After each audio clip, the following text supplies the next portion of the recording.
Members of the company, this is your Places call. Places, please. Places for the top of the podcast. Places, please. Get ready for a behind-the-scenes look at the glitz and not-so-glam of Broadway, education, and everyday life with Uncommon Sense. Join hosts Christopher Smith and Charna Lopez as they bring you the best stories and shenanigans that seemingly prove how elusive common sense can really be. So take a little time for yourself to hang out with the dynamic duo Charnopher. And no leaving early, because you might just miss that 11 o'clock number. Stand by music. Music, go.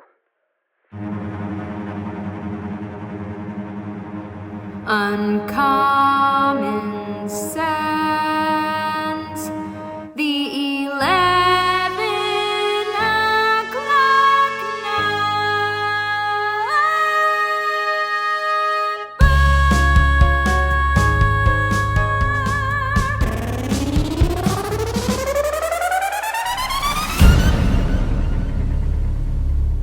And we are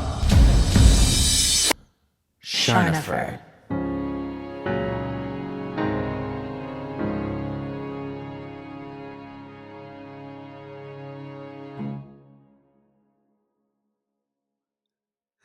Hello, Charno fans. Hey, Charna fans. We are back. I know that we said we were going to be back every week, but Charna got sick. I did. I was sick last week, friends. And so I tried, but I literally sounded horrible. And I don't feel like I needed to subject anybody to that on here. I still sound a little stuffy. I'm going to try to be a little more up here today. Yeah. But we had to postpone. Channel your inner Disney princess. I know, right? Channel. We had to postpone a guest that we have literally been talking about, I think, since like podcast episode probably number 2. like day 2. Yeah. And if you're watching, she's here and she's very excited. But I know we have a lot of listeners, so I'm going to do the whole ramp up. And I just have to say, we're going to have to be really careful with our time today because I'll talk to this human for 75 hours. And we have known each other since 5th grade, I believe, is Fifth the grade? first 5th grade. Yeah. So we'll talk I'm about kind of that. obsessed with that. But the one and only Jennifer Rias, who has Broadway credits to spare. I'm talking, we got Aladdin, we got Rock of Ages, we got Cher Show, we got Warpaint, we got Margaritaville. What else? A million things. We've got Jen recently has transitioned over to the creative side of Broadway, which I'm so excited for her. It feels like such a good fit for her. Recently off of Beaches. She was the choreographer for Beaches and A Doll's House this past year too. I mean, we could go on and on and on, but most importantly, a very dear friend of mine, very, very closest circle. And we have been talking about having you and your husband, who I know could not be here today. So that's going to be episode 2 down the road. The Jennifer Rias, the one and only Jennifer Rias. Shoot, is canon? Yay! You are Jennifer Rias still, right? Like that is how I'm going to. I am. Okay. Professionale, yes. And I call her Rias or We Rias are on the canon. or Jenny. a million names for her, but It's kind of like Jen. Charna or Charna or Charnita or Squahila. Yeah.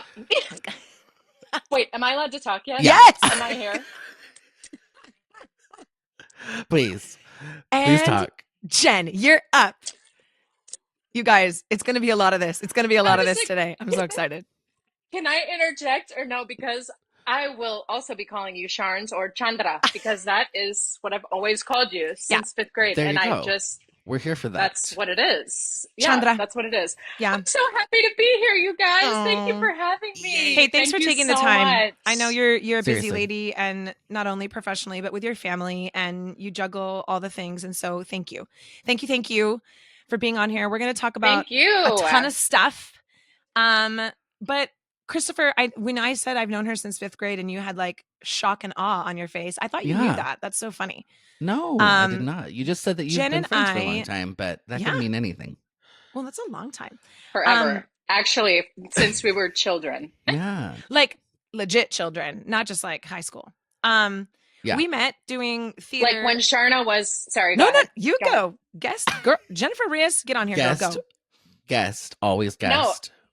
No, I was just going to say we met when Charna was one-handed cartwheeling in Annie and just the star orphan. And we were like, well, she can do it all. The rest of us will go home. Thank you.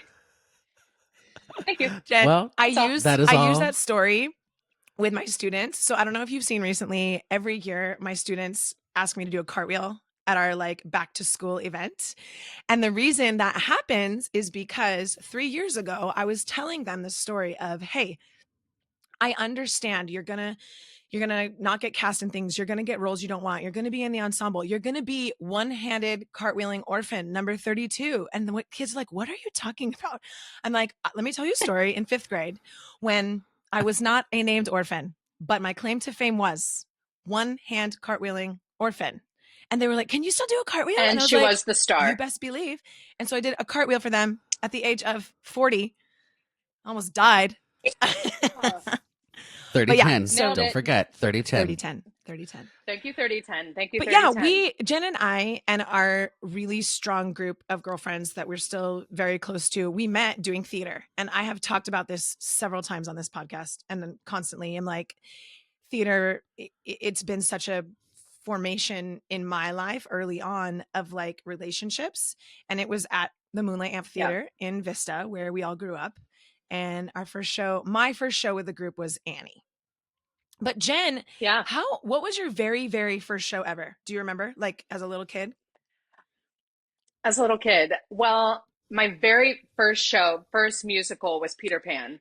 I was a lost boy. Of course you were. I was a little rabbit. It was with Grace Ann.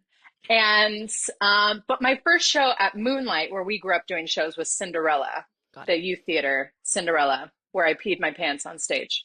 Oh. Like, why are these the memories? Like, that's what I'm left with when I left a puddle on stage. And Annie for me is Charna, one-handed cartwheeling. Yep. That's what I've got.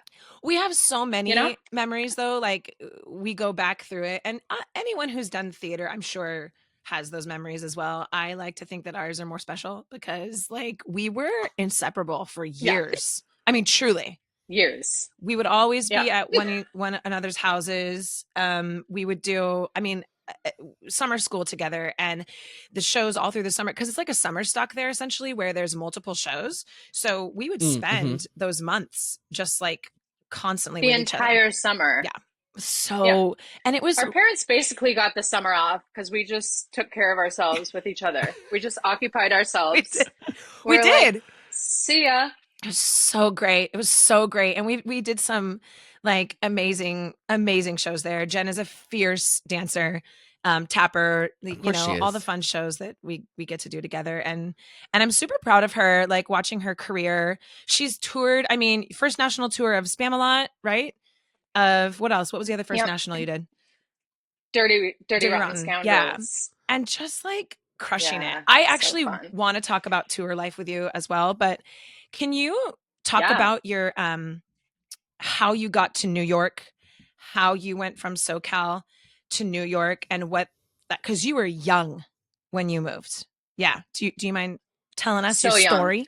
If my child was telling me at like 17, I'm gonna go, I'd be like, what's wrong with you? No. But at the time it felt like, So, as I said, I started dancing when I was really young. So I was adopted. My parents thought I was going to be very tall because my birth parents are very tall. They were like, if this girl's going to be 6 foot, she needs to know how to walk. So let's get her in ballet.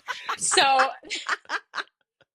my parents started me in ballet and then I loved it. So my dance teacher turned out to be the woman who was in charge of this youth theater. Grace Ann. And so she started putting on musicals. So I started doing them and I was like, game over. I'm obsessed. Mm-hmm. So, my parents were like, great. We thought you'd like do this for like a year and cut to make it my life. Right. And here we are. So that's how I got into that. And then just did shows all growing up.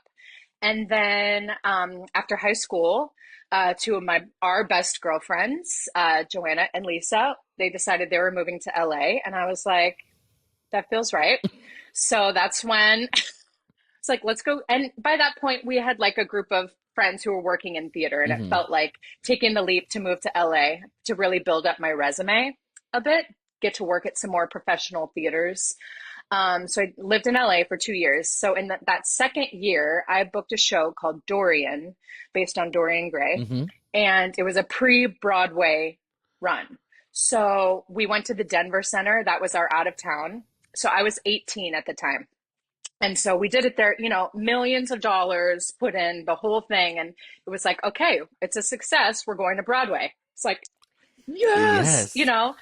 18, like, let's go. So by that point, then a group, me and four others, including Eden Espinosa and, some other Broadway folk, they were like, let's make the trek across the country. And I was like, yes, this is perfect. I'm going to move to New York and do Dorian. I'll already have a job. I was 19 at the time. So I was like, all right, let's pack up those suitcases. Let's pack up an air mattress because, who knows when you're going to get a real mattress. That's right. Things like that. Pack it up. And moved across the country, with your essentials. Yeah. Don't you know? No idea what I was doing. Me in an airbed, made the cross-country trek, and then got there. And it was like, all right, show's going to go. Like, we did one more reading of the show and then heard nothing. And then it was like, oh, we've decided not to move forward with this show. Canceled. Oh. Like never to be heard of again. Not like we're going to continue to do some work on it or, hey guys, we're going to shelve this for a moment. No. Just like, okay, thank you for your services. Bye. And best of luck to you. I was like, you're going to have to, I'm sorry, say that in my good ear because I've just moved across the country, my friend. I'm 19 now in New York. I have my equity card because I had to get my equity card when I joined that show. So now not only am I in New York, but I have my equity card. So now I'm in the pool that is fighting against all of the big dog professionals, as we know. And so that's how I got to New York. So I had that moment of, okay, my choices are I can move back to California, right? And see where that takes me, or I can say, I'm already here. Let's go for it. So that's what I decided to do. And it was hard. It was so hard. I know. But I love that you are so honest about that, Jen, because I think, and we on this podcast, because we're both still educators and we have a lot of connection with these young people who are 17 and 18 who are like, I'm going to be on the Broadway. And you're like, you can and follow that dream, but also it is going to be hard for some of you. It doesn't just get handed to you. When you were talking about moving, Jen, so the very first time I ever came to visit Jen in New York was when I was moving my younger sister, Kelly, into her dorm room at NYU. And Jen's like, you can stay with me. You can stay with me. I'm like, yes, awesome. So we get there and she even let us, like the day before we moved Kelly in, like bring all of Kelly's luggage to her apartment. And I will never forget that area. I don't know what street you were on. It was so beautiful. Like 91st and West End. Oh, Queen. It was like so gorgeous. So I'm like, you live here? She's like, well, yeah, well, hold on. Yes, I do, but hold on. And she's like, so this is my, it is what I tell all of my students. Like I could stand in her living room and touch both walls with my hands. And I'm like, we're bringing all of the luggage in here. She's like, yeah, bring it on it. So we're like hoisting it downstairs, up the stairs, in the things, trying to get, I was like, this is actual amazing New Yorkness. Then I went in the bathroom and I like got stuck. I was like, I can't, how do I wash my hands? Like, I can't, I'm trying to like shave my legs. We all know I'm not, flexible. I'm like, Jen, how in the world do you get what? How do I like the epitome of New York first studio apartment? It was amazing. It was really convenient because you could shower, also use the bathroom at the same time and wash your hands. It was all there. As long as you got it just right, it was just on the money. It was the best. That was me saying like, I want a year in New York where I live by myself, like on the Upper West Side. I just want that experience.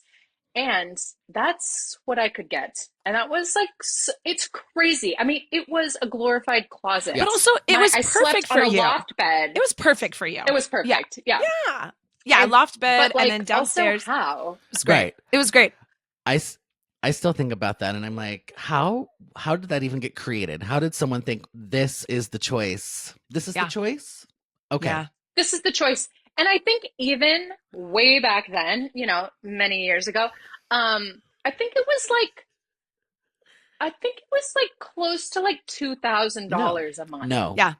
I remember you saying It's crazy. No, it's nuts. Absolutely not.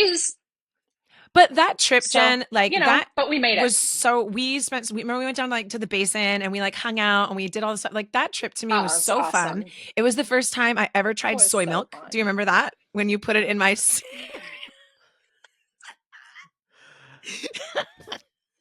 Oh dear. Oh dear. So we're in her apartment and she's like, let's just eat some cereal. I'm like, yes, you know, we're young. We're still young.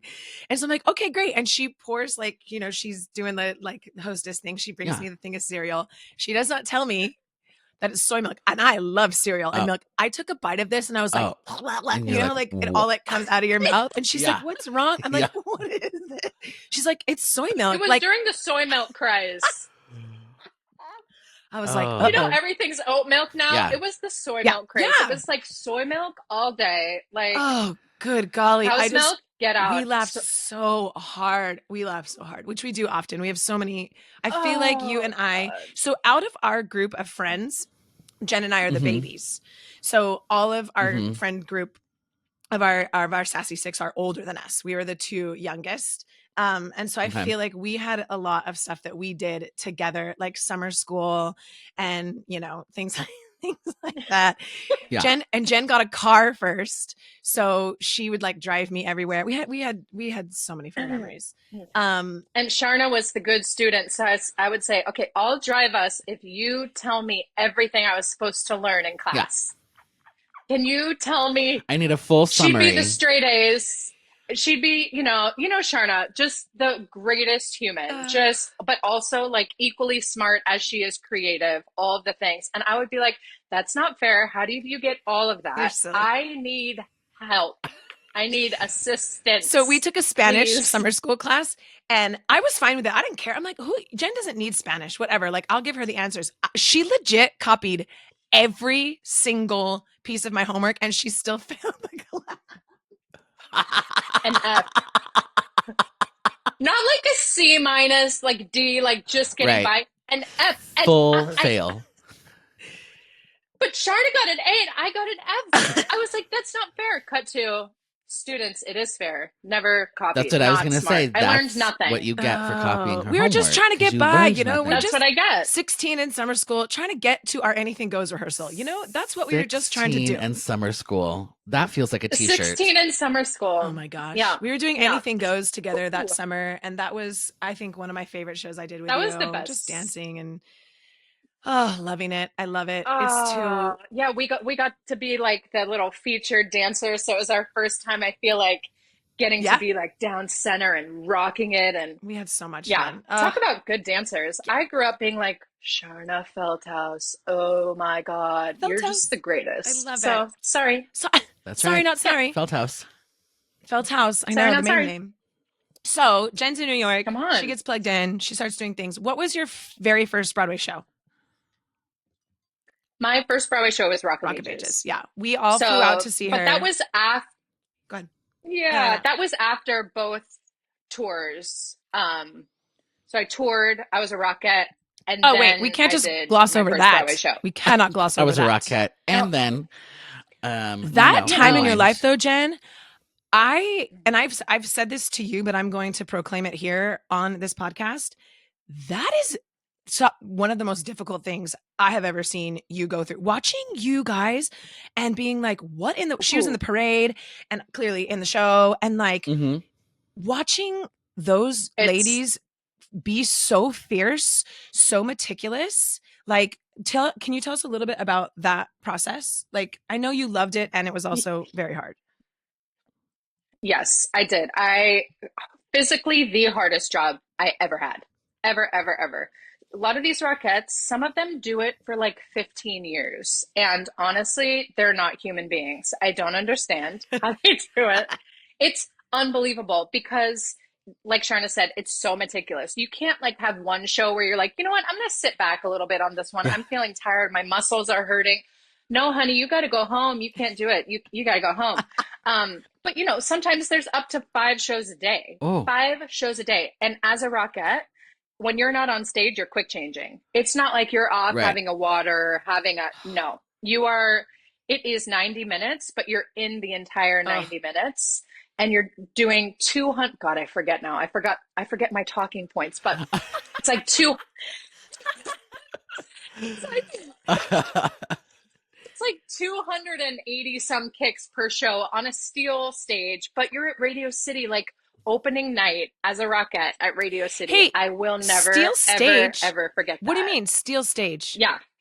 What? So, you know, most stages have a little bit of a spring to it, have like, you know, no, Radio City, because they're all elevators, which is how they can do all of the cool stuff up and down, the whole orchestra. Yep. It, you know, it's like a dance, the stage itself. Oof. So every time you're prepping before a kick, it's literal on steel. So your hips and all of your joints. Now, that's why most people do it when they're young. I did it when I was in my early 20s. So, you know, I was like, if I did it now, I'd be in hospice. Would Oh man. not be good. I was So ill prepared for that. I was like in the hospital. No. Hospice? Full hospice. We went there. It Full would hospice. be the End of end. life. Here we go. It would be the end. Try it. Please make me comfortable.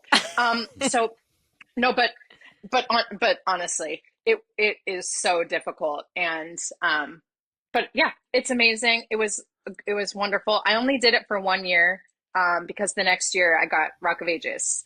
So then I had that job. But I mean, it's a fabulous, fabulous job. It's essentially your entire life. Like you take an ice bath every night. Oof. I was like, no one talk to me. I have no extra energy. Yeah. You literally, you know, You're like an athlete. You I mean, live- it's you essentially live to do like it. being an You're an athlete. athlete. I and the costume changes alone. It's like it's insane. I loved watching it though. I loved it. It mesmerizes me. Yeah. I have like so much respect for those Rockettes. Would you say so? Rock of Ages, first Broadway show. Would you say that Yeah. was sort of what kind of pushed you into this world, or the tours? Because I know your tours were a big deal. Those two, because those are first nationals, right? Yeah. First Nationals, yeah. Those were big. I mean, honestly, those didn't happen. I did a lot of regional shows before I even got those tours. Like, you know, like you were talking about the trajectory and everybody's different path. Some people move to New York, book their Broadway show right away, right? That was not the case for me. Like thankfully, I got to do a lot of awesome shows. But I mean, for I think 5 years, I did regional shows where I got to play parts and really meet. And I'm very thankful for that because that's where I met so many people who then you reconnect with throughout all of the years, you know, and you have that special bond.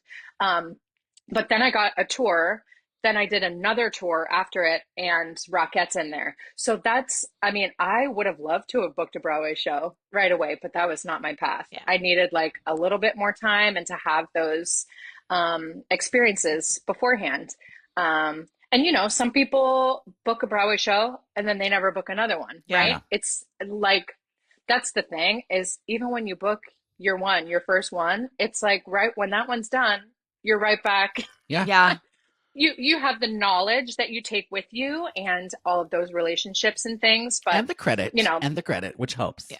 and the credit, it does. Yeah. No, it does. It definitely does. But that exact However, moment, you know, Jen, is like exactly what you said. These performers who it's like, oh, this is my thing. I'm rocking this. I am on top of the world. And then, you know, our friend Kelly Pate, who she was a Broadway or a touring stage manager for a long time. And she said the same thing. You just come in and there's the notice and you're like, okay, cool. So what? Like my life just completely turned upside down and on to the next gig. It's crazy. And we just did an it's episode unbelievable about how these shows now on the Broadway are turning around so fast. Like When you were Like in crazy. So your like fast. OG ones, how long were those running? Like which is your longest running production that you were in? Do you know which one you were in the longest? I joined Rock of Ages about 2 years into it, but it ended up running like 5.5 or Yeah. 6, which now is Yeah. like very, Yeah. but Aladdin is the longest running. Mm. It's still going, Yeah. 10 years strong. So, And Aladdin was Aladdin but the one that sort of moved you into this creative side of things, right? Like you made those relationships in Aladdin, you were dance captain and then kind of propelled you, or is it something else that was maybe more pushing you to that creative side? you know what? Actually, Rock of Ages, this doesn't happen often, but I joined the company as a swing and the dance captain. So and it was my Broadway debut. So coming in, like learning the Broadway world, but then also learning the show well enough to then give people notes who had been there from the beginning. Yeah. You know what I mean? Like that's a tricky thing. But I was there for 2.5 years and I loved it. It was so hard, but that really was informing to me of like, I love this dance captain part of it. Yeah. I love being at the helm and watching all the pieces, teaching all the new people who came in the show, as the new person. So I worked like 10 times harder to make sure I was on top of it so that people could have faith that I knew what the heck I was doing, as the new one coming in. So I have two questions. One, Yes. how did you get to, like, you went directly to dance captain and swing? Like, how did that all come together that you were doing all of those things straight out of the gate? Yeah, so it just happened that the person that was leaving, the woman that was leaving, her name was Jen too. Hey girl. Hey, girl. Um, Hey, girl. that was her. Hey girl. She's the best. She was leaving and she was the swing and the dance captain. Okay. So sometimes in a show when someone leaves, they kind of like move stuff around and they could have given that dance captain to someone else in the show. But they like to have swings as the dance captain because a swing means you're not in the show every night, right? So you guys, everyone knows this, but just to say out loud, just Some in people case might anyone not know. doesn't, Some people don't know it. might I was just going to tell you to talk about what a swing actually is because some people might not know. Yeah. Yeah, so as a swing, I came in knowing I was going to cover all of the ensemble tracks. So all of the female tracks in the ensemble would be my responsibility to know to jump in for at any moment. So what that also means is that you're not on stage every night. So you can watch the show every night. So it makes sense to have a dance captain in that slot so that you can be eyes as opposed to, and it does happen. Sometimes a dance captain is in the show, but then usually they have to take a show off during the week to watch. It just keeps things a little bit more smooth when that's really how they had trust in me coming in. And Jen, who I took over for, I did Dirty Rotten Scoundrels with her. So she knew me, right? Those connections. And she was able to vouch for me that I was a responsible person who she thought could handle the job. And honestly, I think it had a really big part in me getting my Broadway debut. Yeah. That's awesome. Incredible. And that is exactly what we talk about a lot with our students or anybody in general, but like how you treat other people, the relationships you make, your work ethic, no matter where you are, you never know what circle of people are going to follow you or come up somewhere else, right? Yes. Like if you're in a regional show and you're like, whatever, this isn't Broadway, but you're kind of an a-hole to everybody, like that's going to follow you because you never know who's going to be going to these in next ways places. that you could not even experience. I mean, I've had dressers, right, in shows where they're helping you dress and like huge job, amazing job. But some people are not nice to their dressers. Cut to, you see those dressers writing the next big play. And I mean, it's happened countless times. That's crazy. Someone who you're like, wait, you were a dresser and now your name is up in lights, honey. Like you do not know anybody else's path. Yep. Be kind to everyone. Yeah. Yep. It's amazing. Not on the same level, but I do remember walking, I think, Charna, it was when I first met you and started working with you, you had told me, because we didn't know each other, and she had no idea how well I played the piano. She didn't. I could have been like Plunka chicken peck a piano. You don't know. And I just remember a little in her talking about, I think Jeff Paul, who hired me, had said that I was so great to work with. Oh, and I play the piano really well. So it's kind of like that. It doesn't really matter how talented you are. If you're a jerk, nobody wants to work with you. Period. Doesn't matter. Full stop. Yeah. Yep. So, And that's it. It ends there. And we talk about it all the time. And I sometimes I feel like, especially as I start to get older, that I'm like a broken record, but I think it's so important that young people hear it, you know?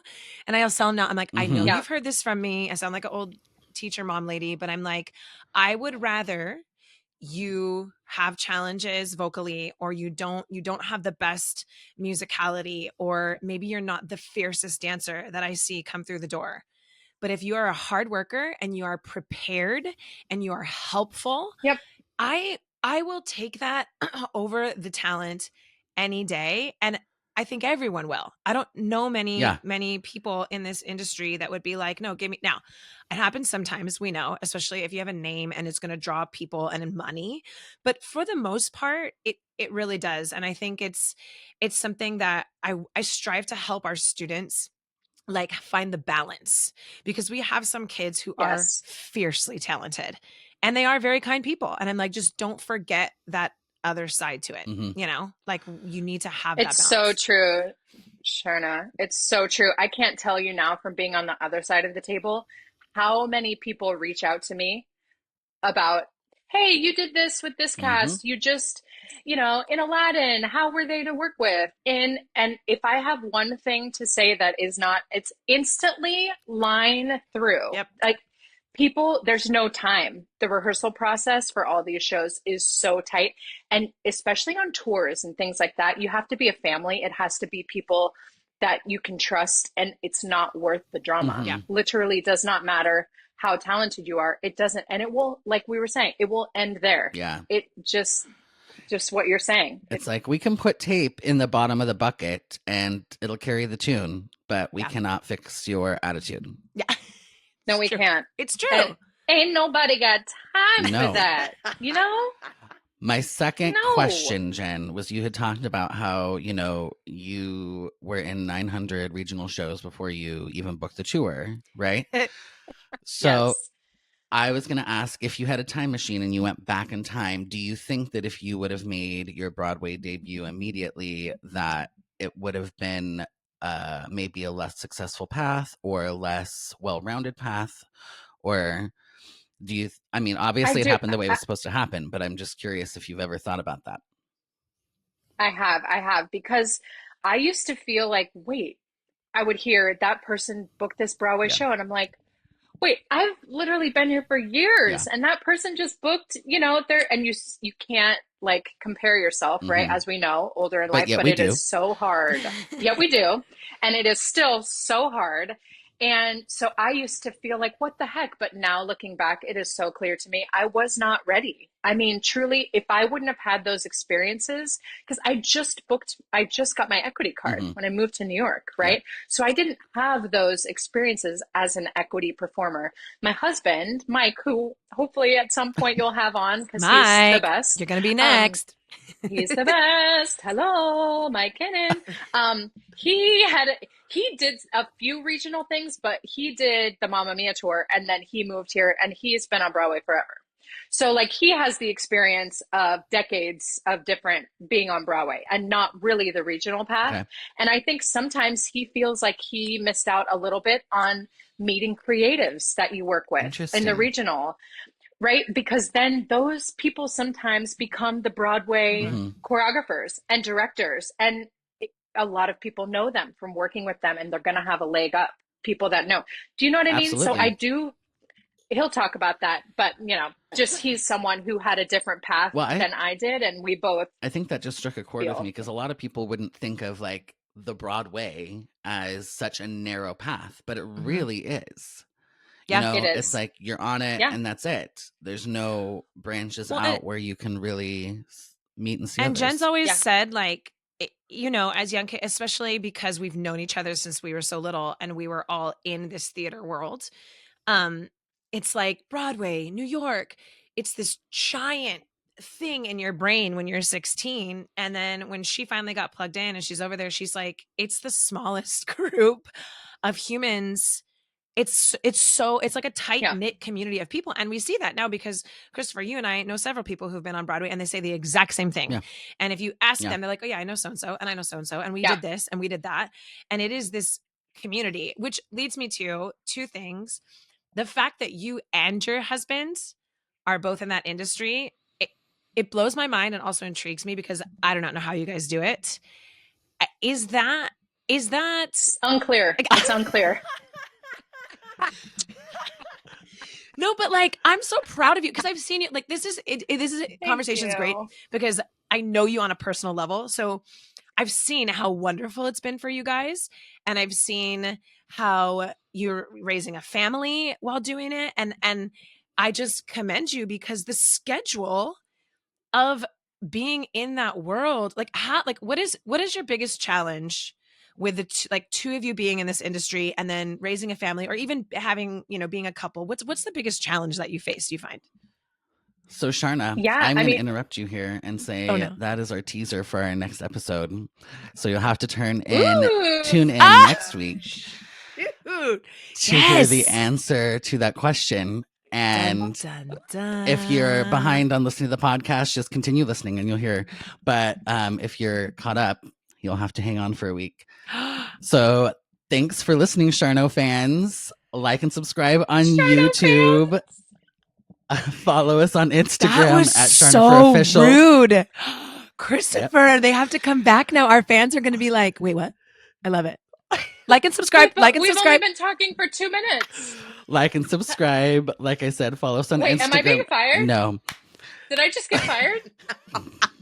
I just got cut. And see, this is how it happens, everyone. Just before you even know it, you're cut. I'm sweating. Follow us on Instagram at Charnopher Official. Check out uncommonpod.com to learn more about Charna and I, maybe get some merch. And on that note, Charnopher out. Jen, we didn't tell you that this is my fault. We didn't tell you we were going to do 2 episodes. So you're not fired. We're still going. We just had to find a good spot to cut to make a second episode. Guys, I was like, I was so bad. They cut me. Okay. I have no content. Sorry. I have not good enough content.